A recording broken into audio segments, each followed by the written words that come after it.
The modern American economy runs on invisible systems. You wake up and check your phone.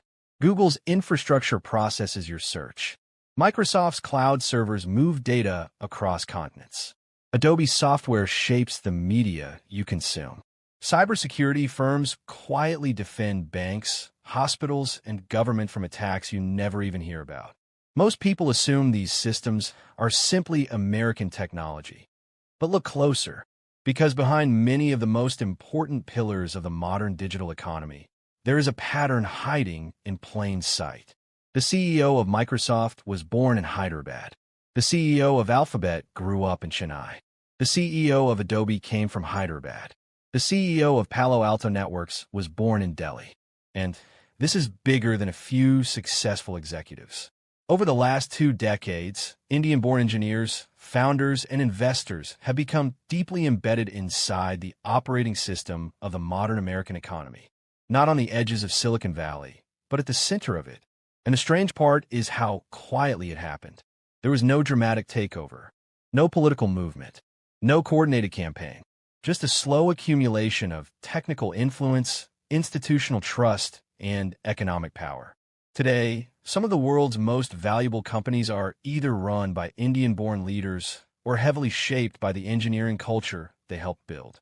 And in the age of artificial intelligence, that influence is accelerating because modern capitalism increasingly rewards a very specific kind of person, someone comfortable with extreme competition, extreme uncertainty, extreme complexity, someone trained to survive pressure before they ever entered Silicon Valley.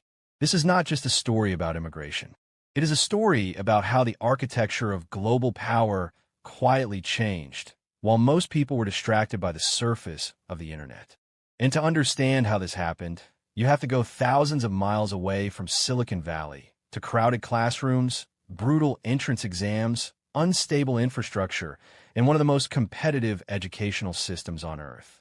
Because long before these leaders were managing trillion-dollar companies, many of them were simply kids trying to escape statistical impossibility. In India, competition starts early, not the polished, curated competition of elite Western universities.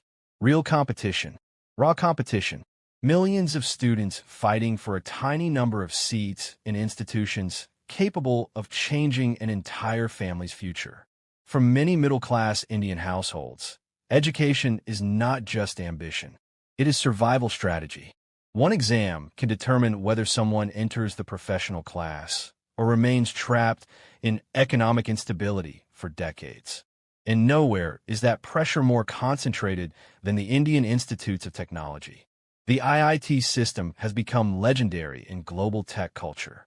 Every year, hundreds of thousands of students compete for acceptance into a small number of seats. The acceptance rates are often lower than Ivy League universities. But what matters is not just intelligence. It is endurance. Students spend years memorizing advanced mathematics, solving complex engineering problems under intense time pressure, and navigating an educational culture built around relentless filtration.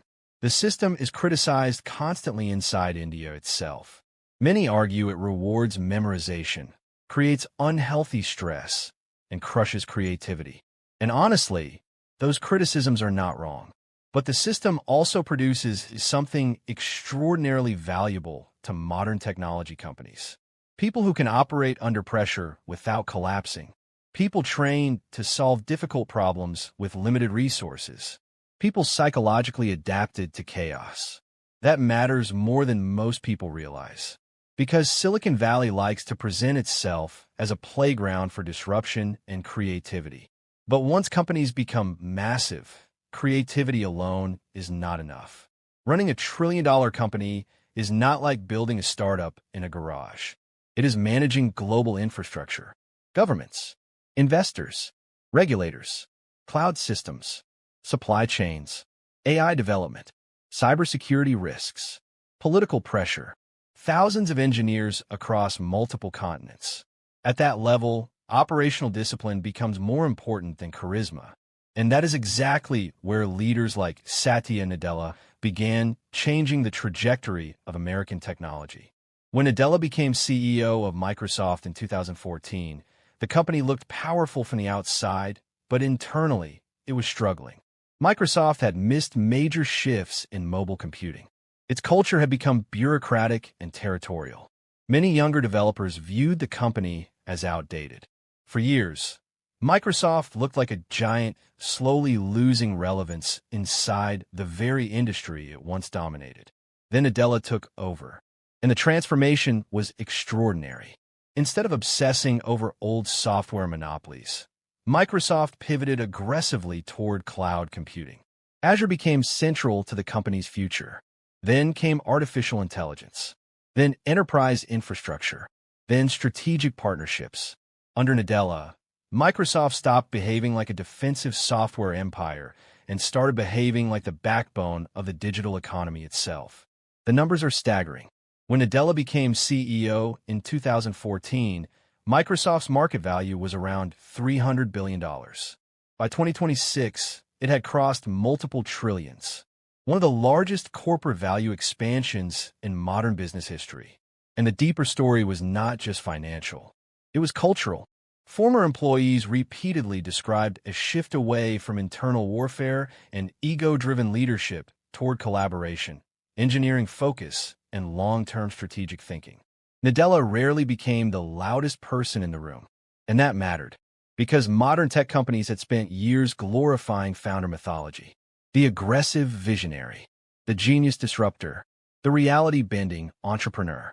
But scaling trillion-dollar infrastructure requires a different personality entirely.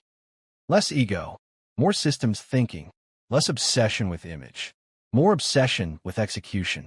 Around the same time, another Indian-born executive was quietly reshaping another pillar of the internet. Sundar Pichai joined Google in the early 2000s and steadily climbed through the company by managing products that billions of people would eventually use every day. Chrome, Android, Google Workspace, not flashy experiments. Infrastructure, the invisible tools people stop noticing precisely because they work so reliably. And when Pichai became CEO of Google, later Alphabet, the company faced a different challenge than Microsoft.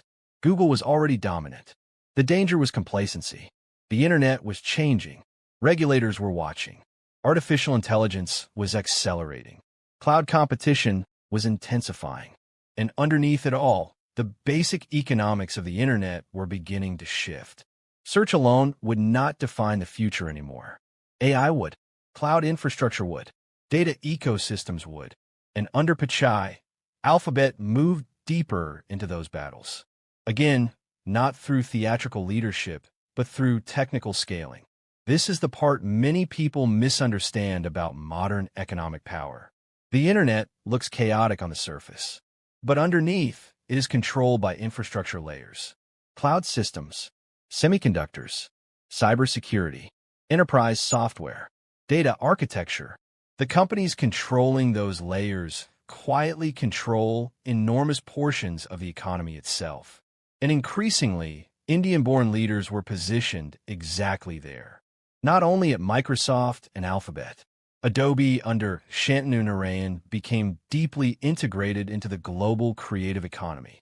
Palo Alto Networks under Nikesh Arora expanded into one of the most influential cybersecurity companies in the world. Arvind Krishna pushed IBM deeper into hybrid cloud and AI infrastructure. Thomas Kurian helped transform Google Cloud into a serious enterprise competitor. And these are only the visible examples. Behind them sits a much larger network of engineers, founders, investors, and executives shaping the systems modern life depends on. But this story is not only about intelligence. If intelligence alone determined outcomes, Silicon Valley would look very different. The real advantage was adaptability. Indian immigrants entering the United States often arrived already accustomed to navigating instability, bureaucracy, overcrowding, infrastructure gaps, and cultural complexity. That environment unintentionally creates unusually flexible problem solvers. You learn quickly how to communicate across social classes, how to operate inside imperfect systems, how to survive uncertainty, how to compete without guarantees. And when those people enter the American tech system, they often thrive inside environments that overwhelm others, especially enterprise technology, because enterprise technology is fundamentally about complexity management, not aesthetics, not social media attention, not internet celebrity. Complex systems, large organizations, long timelines, infrastructure reliability. That is where many Indian-born executives became disproportionately effective. And over time, venture capital noticed. At first, immigrant founders in Silicon Valley were treated cautiously. Investors historically preferred familiar social networks. Stanford founders, Harvard founders, people who already looked connected to elite American institutions. But successful outcomes change incentives fast. Once companies led by Indian founders began generating massive returns, capital started flowing differently. Trust compounds in Silicon Valley. One successful founder mentors another. One executive funds another startup. One engineer recruits entire networks of talent. Eventually, a flywheel forms. Vinod Khosla became one of the most influential venture capitalists in Silicon Valley history through Khosla Ventures. Former executives from major tech firms began funding SaaS startups, AI companies, infrastructure platforms, and cybersecurity firms founded by the next generation of immigrant entrepreneurs. And gradually, the center of gravity inside venture capital started shifting. Not entirely, but noticeably. For years, Silicon Valley prioritized consumer apps, social media, delivery apps, attention economies. But many immigrant founders leaned heavily toward enterprise systems, infrastructure software, cloud architecture, and deep technical products. The less glamorous parts of technology, the layers people rarely see. Ironically, those became some of the most profitable businesses in the modern economy. Because while consumer trends change constantly, infrastructure compounds. Once a bank, hospital, or Fortune 500 company builds its operations around your cloud systems, cybersecurity tools, or enterprise software, switching becomes extremely difficult. That creates long-term economic power. And by the mid-2020s, those infrastructure battles became even more important because of one technology: artificial intelligence. AI changed the hierarchy of the tech industry almost overnight. Suddenly, raw computing power mattered again. Semiconductors mattered again. Cloud infrastructure mattered again. Engineering depth mattered again. The companies best positioned for the AI race were not necessarily the loudest consumer brands. They were the firms already controlling the digital plumbing of the global economy. Microsoft, Google, NVIDIA, enterprise cloud providers, data infrastructure companies. And once again, Indian-born leaders were sitting inside many of the key decision-making positions shaping that transition. But there is another layer to this story that makes it even bigger than Silicon Valley, because this is also changing geopolitics. For decades, India was viewed by much of the Western world primarily as an outsourcing destination. Cheap labor, call centers, back office support. But that perception is becoming outdated extremely fast. India now produces enormous numbers of engineers, software developers, AI researchers, and startup founders every year. Its digital economy is expanding rapidly. Its startup ecosystem has exploded. Its geopolitical importance is rising alongside growing tensions between the United States and China. And increasingly, American technology companies see India not merely as a labor pool, but as a strategic partner in the future of engineering and AI development. That creates a fascinating shift in global power. Because the United States still dominates capital markets, elite research institutions, and high-end technology infrastructure. But India increasingly supplies something equally important: human technical scale. And in the AI era, talent scarcity may become one of the defining economic pressures of the century. The countries capable of attracting elite engineers will likely dominate the next technological phase. That is why immigration policy suddenly matters far beyond politics. Because behind every debate about visas, universities, and skilled migration sits a deeper question: who gets the talent that builds the future? America benefited enormously from attracting ambitious immigrants for decades. Not just from India, from everywhere. But the Indian diaspora became uniquely influential because it aligned almost perfectly with the needs of the modern digital economy. English language fluency, engineering intensity, mathematical training, global adaptability, long-term career orientation. The system rewarded those traits massively. And now the effects are everywhere. In the cloud systems, powering Wall Street. In the cybersecurity, protecting critical infrastructure. In the AI models, reshaping enterprise software. In the platforms businesses depend on every single day. Most people will never notice these systems directly. That is the strange thing about infrastructure. When it works, it becomes invisible. Nobody thinks about cloud architecture while ordering food online. Nobody thinks about enterprise software while transferring money through a banking app. Nobody thinks about cybersecurity layers while scrolling through the internet. But invisible systems shape modern life more than visible ones. And increasingly, many of those systems are being designed, managed, or influenced by leaders who began their journey thousands of miles away from Silicon Valley. Not because of secret takeover, not because of national loyalty, and not because America somehow became weaker, but because modern technological capitalism created a global competition for elite problem solvers, and the United States became exceptionally good at attracting them. The irony is that Silicon Valley spent years selling the myth of the lone founder, the solitary genius changing the world through pure vision. But the modern economy was never built by isolated individuals. It was built by networks.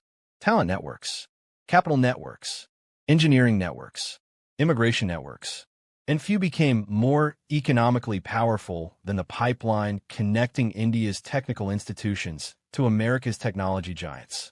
Now, as artificial intelligence accelerates and global competition intensifies, that pipeline may become even more important. Because the next era of economic power will likely belong to the countries capable of combining three things at once: capital, infrastructure, and elite technical talent at massive scale. The United States still has the first two. India increasingly supplies the third. And somewhere between Silicon Valley boardrooms, crowded engineering classrooms, AI server farms, and global capital markets, a new model of power quietly emerged. Not fully American, not fully Indian, but something more interconnected than either country expected. A global technological class shaping the systems the modern world now depends on. And most people barely noticed it happening.